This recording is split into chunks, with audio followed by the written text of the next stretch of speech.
Hello guys, welcome to our channel. বন্ধুরা, আমার হাতে দেখতে পাচ্ছেন একটি বক্স।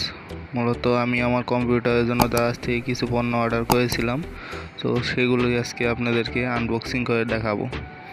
চলুন ভিডিওটি শুরু করা যাক। প্রথমে বক্সটি আমরা একটি নাইফের সাহায্যে কেটে নেব।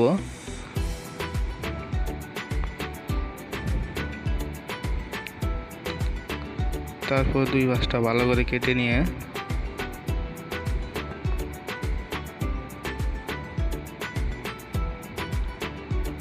বক্সটি খুলে নেব। খুললেই প্রথমে আমাদের চোখে পড়ছে একটি ওয়াইফাই রিসিভার। এটার দাম নিয়েছিল 250 টাকা। দুটি SATA কেবল, এগুলোর দাম নিয়েছিল পার পিস 40 টাকা করে। আর কিছু থার্মাল পেস্ট CPU গুলো ব্যবহার করার জন্য। বক্সটা সরিয়ে রাখলাম। প্রথমে আমরা SATA কেবলগুলো বের করে দেখব কীরকম কোয়ালিটি। দেখতে পাচ্ছেন ব্ল্যাক কালারের, অনেক ভালো কোয়ালিটিও বেস্ট। এবার এটি সরিয়ে রাখবো। তারপর দেখবো থার্মাল পেস্ট,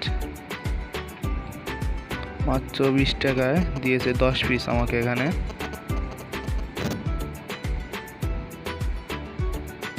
অনেক ভালো জিনিস, খুব কাজে আসবে আমার আশা করি।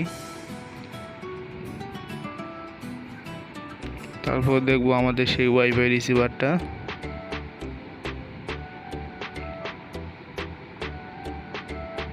এটার দাম অনুযায়ী অনেক ভালো একটা জিনিস।